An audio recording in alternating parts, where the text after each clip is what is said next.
Desde que se supo que millones de datos de usuarios de Facebook habían ido a parar, más o menos turbiamente, porque no está claro, digamos, cómo llegan esos datos ahí a una consultora de orden político que parece haber asesorado los procesos del Brexit y la elección norteamericana que terminó con la elección de Trump. Bueno, desde que se supo eso, se ha generado una gran controversia y discusión internacional en torno a cuán gobernados estamos por estas mega empresas tecnológicas, una de las cuales, digamos, es la que encabeza Mark Zuckerberg de Facebook.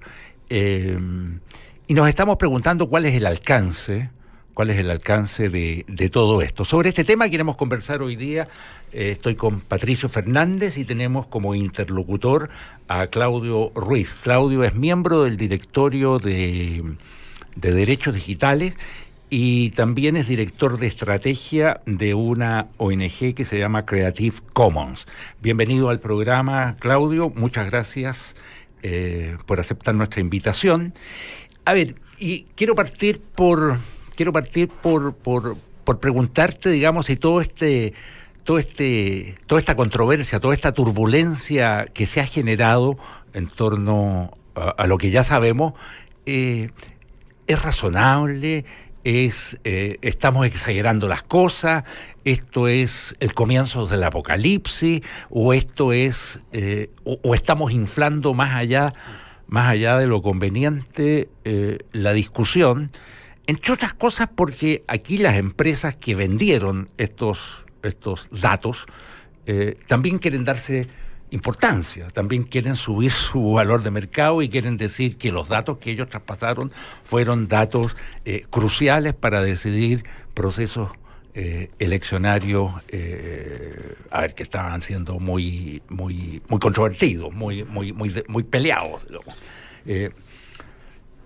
Esa es mi primera pregunta, Claudio. Partamos por el principio. Gracias por la invitación. Encantado de poder conversar respecto a estos temas, que a muchos activistas y abogados, digamos, vinculados con temas de protección de datos y privacidad en general, le ha quitado el sueño durante muchos años. Esto no es algo nuevo para un sector muy importante, digamos, de quienes han estado trabajando en temas vinculados con regulación y tecnología, ¿no? Como ustedes se pueden imaginar, el que hoy día que se haya destapado este escándalo en particular respecto de Cambridge Analytica con Facebook, no es algo nuevo para muchos de ellos, sino que no es sino la manifestación concreta de uno de los tantos problemas que se han venido...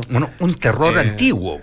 Y antiquísimo por lo demás, lo mismo con los fake news, ¿no? Y siempre siempre le comento a colegas norteamericanos, digamos, de que esto de la manipulación de información es algo, digamos, no es algo nuevo, no es algo que haya surgido con la internet. Esto ha surgido, digamos, desde hace muchos años. En la dictadura en Chile tuvimos muchos ejemplos respecto de eso, en fin. Pero en particular respecto del tema de Cambridge Analytica y Facebook, me parece a mí que el primer punto importante que discutir no tiene que ver con lo que efectivamente sucedió, que es factualmente lo que tú acabas de mencionar, Héctor, sino que tiene que ver también con preguntarnos respecto de cuáles son los modelos de negocio de aquellas compañías y aquellos servicios que nos sirven en nuestro día a día. Hoy día es Facebook, pero también es Google los que están involucrados en este sistema, digamos, se ha denominado así, surveillance capitalism, por algunos académicos y renombrados respecto del tema, en términos de que al final el modelo de negocio de estas compañías tiene que ver con la vigilancia masiva de nuestros gustos, de nuestras comunicaciones, de nuestros movimientos, para efectos de armar un entinclado comercial para la venta de esa información, de esos datos hacia terceros y para nosotros de recibir cierta información que puede ser importante para avisadores. Entonces, en concreto, respecto al caso de Facebook, la primera distinción, me parece a mí, es tratar de clarificar cuál es el modelo de negocio de Facebook. Muchas veces se dice, ya es un cliché, esto de que si es que tú no pagas por el producto, tú eres el producto. ¿No? Claro. Lo hemos escuchado mucho. Que en parte es cierto, pero no es solamente eso, sino que tiene que ver con que la cantidad de información que en caso concreto Facebook acumula respecto de nosotros dice mucho más de lo que nosotros creemos que puede decir de nosotros. Lo digo de otra manera. Si es que yo tengo acceso a todo tu correo electrónico, Patricio o Héctor, completamente, tú me das la clave de tu Gmail y resulta que yo soy alguien que quiero hacerte algún mal o quiero, digamos, asociarte con alguna causa terrorista o algo, o con el engaño de tu pareja o lo que sea, probablemente encuentre ciertos elementos perdidos por ahí en tus comunicaciones informaciones que me podrían, si es que lo conecto con otros, me podrían inferir o llevar a la inferencia de que eso es algo correcto, ¿no? Lo que quiero decir con esto es que el tratamiento de información, si uno escala este ejemplo a 50 millones de cuentas de usuario, como el caso de Cambridge Analytica, o la cantidad de información que tiene Facebook respecto de nosotros, me parece a mí que lo espeluznante no tiene que ver con el caso concreto de eventual fuga de información o de que haya un tercero que nosotros no tenemos control que hace tratamiento de esa información, sino que el poder, y esa es la palabra clave me parece a mí, que tiene un tercero con acceso a este universo de información respecto de nosotros y que puede afectar no solamente nuestras opiniones, sino que puede cambiar realidades, me parece que es lo particularmente perturbante respecto de esto. Reconozcamos que es un poder que los mismos usuarios le confirieron a la empresa. Que es otro punto súper importante. De hecho, si uno lee la única respuesta que ha habido respecto de Facebook de todo este escándalo, han sido dos. Uno es una declaración que publicaron obviamente en Facebook, y la segunda es un anuncio que se publicó en todos los diarios de Londres el día domingo, en el cual básicamente lo que dicen es, sí, lo siento, nuestro principal interés es la protección de los datos de los usuarios, bla, bla, bla. Pero el punto de fondo es que cuando uno empieza como a hilar un poco más fino respecto a las declaraciones de los abogados de Facebook, por ejemplo, ellos sostienen que aquí no hay un data breach, que fue lo primero que perdón utilizar anglicismos, pero que no hay una fuga de información, no hay una fuga de datos, no hay ningún hackeo a los servidores de Facebook respecto de esto, que fue la primera información que circuló. Y una de las respuestas de los abogados de Facebook tiene que ver con que básicamente esto lo que sucedió fue un abuso de un tercero respecto de una información que estaba siendo autorizada por Facebook para poder tener.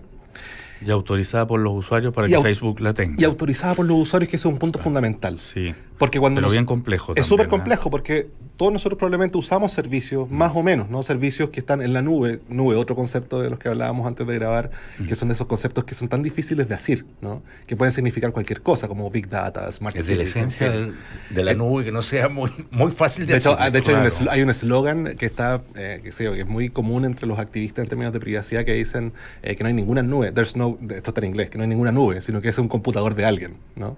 Claro. Que en estricto rigor es cierto, o sea, la nube es un servidor en Iowa, ¿no? Entonces, lo que quiero decir con esto respecto del consentimiento, que es un punto importante, también es parte como del entinglado sobre el cual se construyen estas empresas de tecnología. Cuando abres tu cuenta de Gmail, tienes que leer y aceptar 25 páginas que por supuesto nadie lee, y sobre el cual en estricto rigor legal estás consintiendo que se haga cierta información, cierto tratamiento de tu información por parte de terceros, pero en realidad no hay ninguna información real, no hay ninguna información real que te permita a ti poder consentir de manera adecuada. Bueno, es que lo que yo considero es muy mañoso, digamos, es que, primero, nadie lee efectivamente esas páginas, esas letras chicas, pero a mí progresivamente me ha pasado como usuario que te aparece un pantallazo de algo que te dice: si usted quiere acceder a esta cosa, tiene que permitir que le aparezcan tales cookies o que se haga acceso a qué sé yo.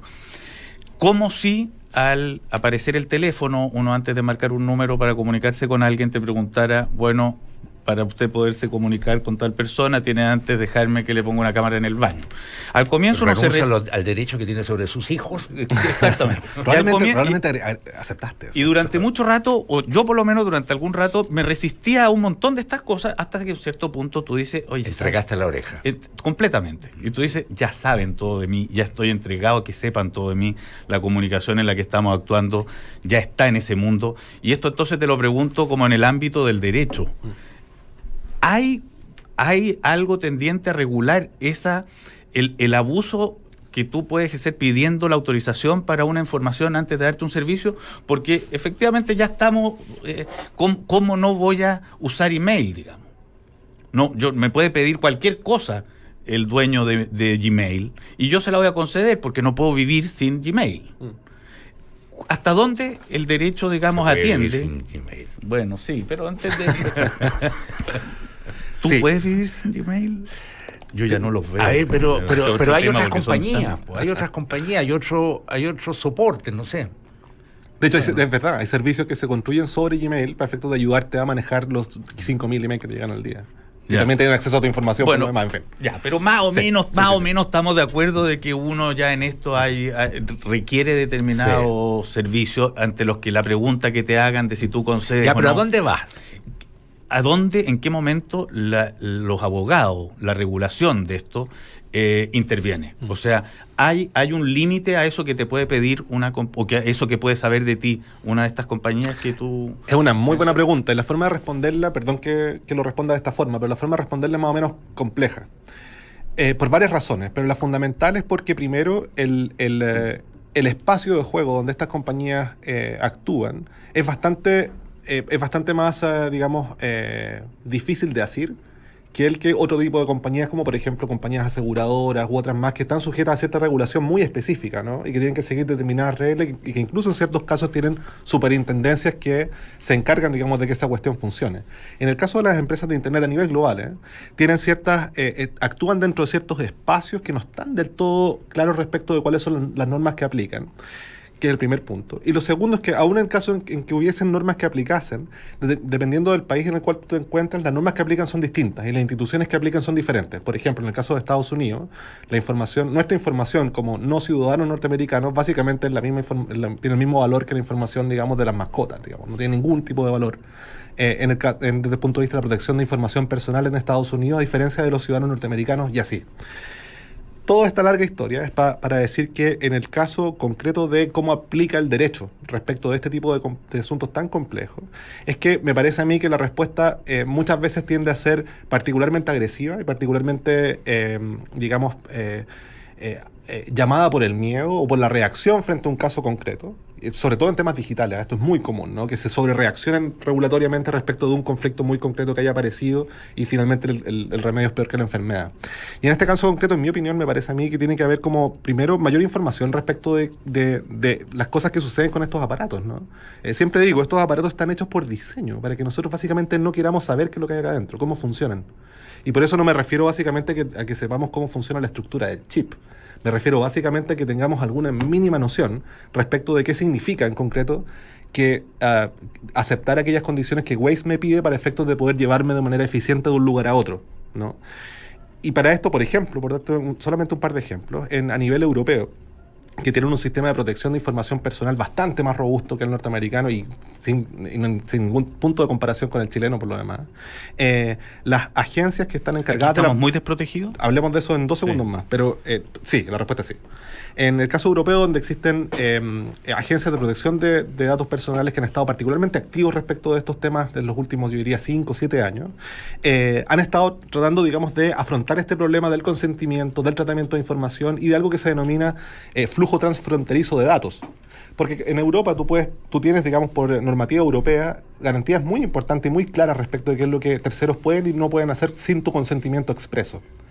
Pero resulta que ese consentimiento se comienza a diluir si es que la información que fluye respecto de ti como ciudadano europeo fluye a servidores en Indonesia, en Iowa o en distintos otros lugares donde legalmente, un poco para responder tu pregunta, el tratamiento de la información tiene un valor diferente.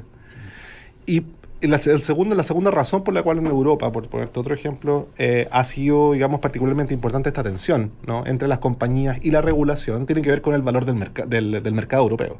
O sea, si Chile mañana tiene una ley increíble de protección de datos personales, básicamente no le va a importar mucho, digamos, a Facebook, en comparación con lo que sí le puede importar el valor de que le impidan, por ejemplo, el tratamiento de datos personales de ciudadanos europeos por la, digamos, naturaleza del mercado europeo. Claudio, quiero rescatar de lo que has dicho dos percepciones básicas. Una, que yo creo que tú piensas que estamos en este plano todavía en tiempos como un poco del Far West, en materia de información personal en el mundo digital y protección a los derechos que nos asisten.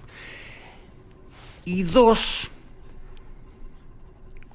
me queda la sensación de que tú también dices que este negocio, digamos, ha dado origen a empresas que son bigger than life, que son más grandes que los negocios, más grandes que los países, más grandes. Traficantes de información. Son gigantescos, la verdad. Y no es raro que sean empresas básicamente americanas. No me extraña que en Europa tenga una legislación en materia de protección de datos personales más rigurosa, porque, digámoslo francamente, porque Europa se quedó bajo de la micro, digamos, o sea, no se alcanzó a subir a la micro. Y porque estas compañías, a su vez, se están favoreciendo. Está más preocupada de los pasajeros que de la micro. Sí. Ojo, perdón, pero también por aprendizaje histórico. Recuerden que en Alemania, una de las razones por las cuales existe tanta, digamos, interés por la protección de la información personal y de las bases de datos con información de personas en particular, es producto de los problemas con el régimen nazi, básicamente, ¿no? Los archivos de la Stasi y el intercambio de información personal de ciudadanos alemanes durante el régimen nazi fueron un punto relevante para efectos de poder, digamos... Ya, pero la información siempre ha sido crítica, digamos, en todos los gobiernos. Claro, pero en los archivos... Todos los regímenes, un régimen totalitario más todavía. Es que es precisamente el punto que quería llegar. En el caso alemán, parte importante de las razones por las cuales existe tanta importancia a este tipo de tratamiento de información es producto de ese aprendizaje histórico. Que me parece a mí que nosotros en Chile y en América Latina no hemos tenido ese fluir, digamos, de la conexión histórica respecto a la situación actual de hoy. Le pongo solamente un ejemplo. En comparación con el tratamiento que hace nuestra información Facebook, qué sé yo, lo que hizo la CNI la DINA durante la dictadura, digamos, es básicamente un trabajo, digamos, de amateurs, al lado de la información que este tipo de compañías pueden, digamos, tener respecto de nosotros. Pero de cualquier organismo de seguridad. De cualquier organismo de seguridad. Sí. Lo que me lleva al punto que quiero, sorry que estire el elástico, lo que me lleva al punto que quiero hacer, que tiene que ver con que al final esto se trata, yo decía hace un rato atrás, que esto se trata de poder y de control al final. Si estamos de acuerdo con que la información que se encuentra disponible respecto de nosotros y las implicancias que eso tiene, el cruzar información con otras bases de datos, en fin, que permitan perfilar nuestras preferencias y hacer como una persona distinta nuestra, digamos, con nuestra información personal, quiere decir de que el potencial de que en un futuro cercano, digamos, digamos, instituciones de inteligencia o lo que sea, sin mucho control político, o una dictadura en el futuro, lo que sea, puede tener esa información respecto de nosotros, es bastante espeluznante también. Puede esto ser ciencia ficción, pero también muchas de las cosas que estamos conversando hoy día, hace 5 años atrás, eran ciencia ficción. Pero eso, por ese lado podemos llegar, digamos, o sea, ahí hay un caldo de cultivo para la imaginación paranoica infinito. Infinito. Yo me gustaría traerlo más a terreno. Yo veía, y con esto termino, digamos, de la primera intervención tuya, termino que aquí hay un problema también con estas tremendas empresas tecnológicas que están haciendo un negocio y que están burlando las legislaciones nacionales. Y lo están burlando no solamente en términos de protección de los derechos de los usuarios, sino que la están burlando también tributariamente, están lucrando, por decirlo así, con un insumo que ellos no generaron, que es, entre otros, los insumos de los medios de comunicación tradicionales, digamos. Que están siendo desfondados. Que dicho, claro, que son una de las principales víctimas de parte de lo que estamos hablando, porque perdieron la publicidad, digamos. Exacto. Se la llevaron o está en riesgo. No, se la han llevado, lo digo con lágrimas en los ojos, digamos, se la han llevado a eso que se llama el programático, claro, que es que lo que tú decías, que si tú tienes un niño te llegan los avisos de pañales. A mí antes, cuando era joven y culto, ponte tú, yo ponía Florencia en Google y me aparecían cosas de los Uffizi, de Palazzo Pitti, y ahora me aparecen actrices porno, no sé por qué. No sé, que en algún momento cambiaron, digamos, error, por algún momento. Probablemente en algún momento cambiaste tú también. Claro, puede ser. Y ellos lo supieron antes que yo, fíjate. Eso. Ahora, una pregunta al respecto. Una de las cosas que estaba en discusión también es si esto de Cambridge Analytica ¿cuántos son capaces de hacer con los datos que poseen? Porque también aquí lo que Cambridge Analytica podría haber querido vender amplificando esto es, mire, les parecerá mal, pero yo con los datos que tengo manejo elecciones, lo que los vuelve bien caros, ¿eh? O sea, convengamos que todos van a gritar hasta que sea candidato. Alguna información dicen que mordieron $6 millones de la campaña de Trump, lo cual no es poco. $6 millones está bien, digamos, pero tampoco es... ¿cambiaron la elección efectivamente? No se sabe. La respuesta es que no se sabe. Claro. Es decir, las revelaciones que tenemos hasta hoy fundamentalmente a través de los reportajes de Channel 4 de la BBC de la semana pasada, que hubo fueron 3 documentales dentro de los cuales hubo cámaras escondidas donde se escuchaba, digamos, al CEO de Cambridge Analytica en particular explicar cómo funcionaba el modelo. Y habían 2 cosas que me llamaron la atención. La primera es que, claro, efectivamente ellos, porque están vendiendo un producto, dan cuenta de que su trabajo fue lo que ha hecho ganar elecciones en distintos lugares del mundo. Desde luego. Por supuesto, eso es parte del negocio. Es parte del negocio. Pero lo segundo que me llamó mucho la atención, bueno, no me llamó tanto la atención, pero llama mucho la atención, tiene que ver con que ellos son explícitos respecto del carácter subrepticio, si me permiten la palabra, del tipo de trabajo que ellos hacen. Tanto así que incluso hay una cámara oculta en la cual hay un periodista escondido, disfrazado de un político de Sri Lanka o algo así, donde el cual le dice, mire, pero lo que pasa es que yo necesito saber si es que hay algún muerto en el closet respecto de algún político enemigo mío. ¿Es algo que ustedes podrían hacer? Y el tipo, claro, vende lo que tenga que vender. Dice, sí, por supuesto, esto es parte de lo que hacemos, pero si tú vas a contratar con nosotros, probablemente no contrates con Cambridge Analytica Limitada, como se llame, sino que con una de las 25.000 filiales que este tipo de empresas tengan en distintos países del mundo para efectos de hacer imposible el rastreo del dinero desde el momento del político, digamos, que contrata esos servicios hasta la empresa en particular. Y con esto digo, lo que quiero decir es que el tipo de trabajo que hacen este tipo de empresas es súper difícil de hacer. De hecho, si ustedes van a la página de Cambridge Analytica, mucha de esta información no aparece allí, sino que se utilizan conceptos como Big Data, Smart Data o lo que sea, ¿no? O tratamiento de información para efectos de no sé qué, venta de publicidad, cosas que son muy difíciles de poder como aterrizar en digamos, Asia, por ejemplo, que un político candidato a diputado por Providencia, digamos, efectivamente diga, este es el tipo de herramienta que yo quiero utilizar y vamos a contratar los servicios de esta empresa, sino que el tipo de servicios que este tipo de empresas ofrecen, que ojo, son muchas, no es solamente lo que hacía esta empresa era construir, hasta donde se sabe, unos perfiles psicológicos de los usuarios. Pero perfiles psicológicos de usuarios de Facebook podría construir yo también en mi casa. Yo podría construir perfiles de un conservador, podría construir perfiles de un liberal, y ahí podría ir segregando. Para eso no necesito tanta data, yo creo. De hecho, no. Pero con la cantidad de data que existe respecto de nosotros y en otros lados, digámoslo así, la información que nosotros, digamos, expelemos en nuestra vida digital es de tal magnitud que incluso el concepto de anonimización de los datos, que es algo que técnicamente es factible, es decir, la información que tiene Facebook no es información que está asociada a ti en particular. Sí. Pero claro, pero si es que la gente piensa que está asociada a su rostro y a su nombre. Y al root, digamos. Y no. No funciona así, pero es tal la información que si tú comienzas a sumar los bits de información respecto de ti, tu edad, tu tipo de trabajo, tus intereses, dónde vives, tu lista de contactos, por tanto, cuáles son tus amigos más o menos, dónde estudiaste, dónde estudian tus hijos, en fin, pueden llegar a un radio más o menos acertado respecto de tu persona. Sin duda, no posible asociarlo a tu nombre y root, pero yo puedo llegar a ese constructo, digamos, puedo llegar también por otros medios. Puedo llegar a través de encuestas, puedo llegar a través de sondeos en terreno, me va a costar más, pero puedo llegar por eso. O sea, ahora aquí pueden llegar, sí construir esa tipología, digamos. Pero yo creo que hay una diferencia. ¿Qué gran cosa delictual hay ahí? Pero hay una diferencia, no delictual, te la pongo como pregunta, y es que esta vez pueden llegar directamente a ti.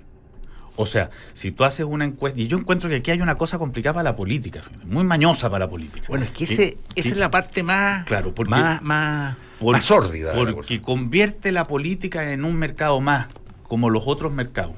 Y eso a mí me resulta medio mañoso. O sea, que ya no es, ya el que quiere ganar una elección no lo hace con un corpus de propuestas que oferta a una población, no sé qué, sino que sabiendo qué es lo que quieren sus votantes, va y le oferta a ese lo que quiere escuchar y recibir.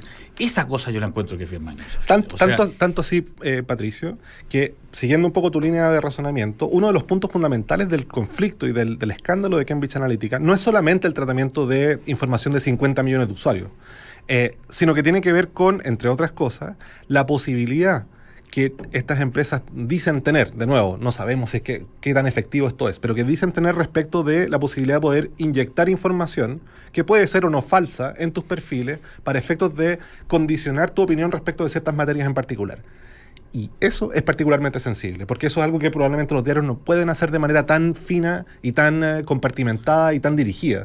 Y es algo que a través de las, digamos, de la cantidad de información que nosotros ahora, Claudio, hacemos reconoce, es posible. Reconoce que ese temor, digamos, ha estado presente en el imaginario del siglo XX y del siglo XXI. O sea, no ha habido un momento en que no esté, digamos. Así es, pero hay solamente un Facebook y hay varios Mercurio, hay varios diarios. Claro, hubo un momento, digamos, en que tú decías, digamos, o sea, la opinión pública está capturada por un medio, por un conjunto de medios, por un tinglado de medios, por un gobierno, en fin, y eso no demostró ser efectivo.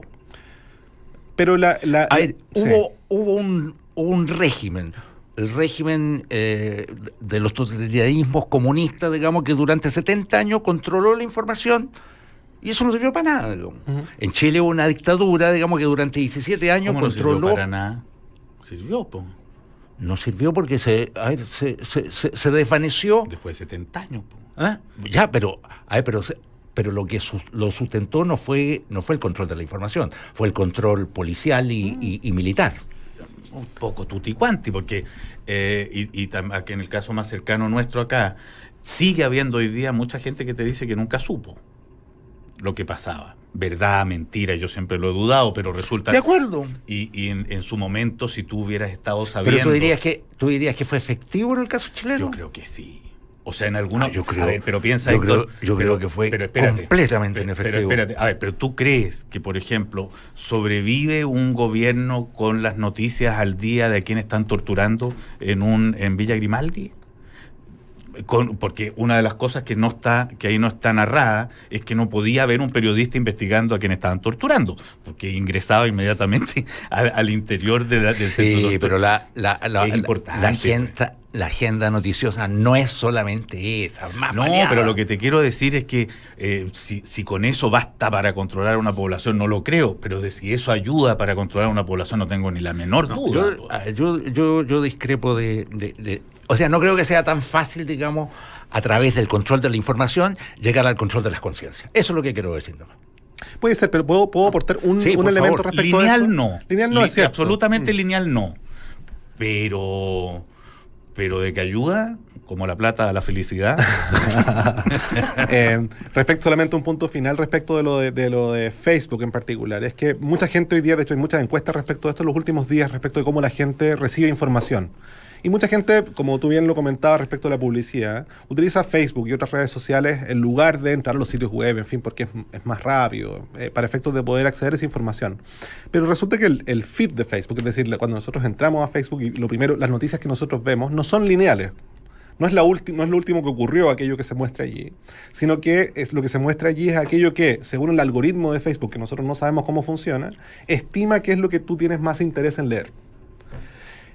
Y si es que nosotros entendemos que esa es la manera en la cual funciona Facebook, y adicionalmente a eso todo el tratamiento de información que existe respecto de nosotros en esa plataforma, y que por lo demás es la única plataforma, no hay otro Facebook que pueda competir, digamos, en términos de ese servicio en particular, me parece a mí que la construcción de lo que estamos hablando en torno a poder entregar cierta información que podría ser falsa, así como lo dice Cambridge Analytica, sus ejecutivos, que ellos dicen explícitamente, puede construir información falsa para efectos de, por ejemplo, a una persona de ultraderecha, hacerlo xenófobo cuando no lo fue, porque resulta que lo llenó de noticias, digamos, de lo mal que lo hacen los haitianos o los colombianos que trafican droga o lo que sea. Me parece a mí que eso toca un nervio que va mucho más allá del debate respecto a una red social o no, o de datos personales o no, sino que toca un nervio democrático, toca un nervio respecto de aquellas cosas que los conceptos de la democracia liberal confían respecto del peso y contrapeso de nuestras instituciones, de los controles políticos, en fin, cuando tienes una población que básicamente está a merced de un algoritmo del cual nadie sabe cómo funciona. Y si eso tú le agregas que la regulación en países como los nuestros es bastante precaria, por no decir nula, respecto de la protección de nuestra información personal, tienes una ecuación que a mí me parece que es particularmente preocupante. Estamos en peligro. Creo yo. Pero no todo está perdido. Con esa noción terminamos este programa. Desconéctate con Banchile Inversiones. Monitorea tus inversiones cuando y donde quieras a través de la aplicación Mi Inversión. Banchile Inversiones, soluciones digitales para optimizar tu tiempo. No se vaya de la sintonía de Radio Duna porque a continuación viene información privilegiada al cierre y enseguida sintonía crónica con Bárbara Espejo y Gonzalo Pavón. Tenemos que agradecer la participación de Claudio Ruiz, director de estrategia de Creative Commons, y miembro del directorio de la ONG Derecho Digital. Gracias a ustedes por invitarme. Gracias, Claudio. Muchas gracias, Pato Fernández. Gracias por su sintonía. Nos encontramos mañana miércoles aquí en Terapia Chilensis. Que tengan muy buenas noches.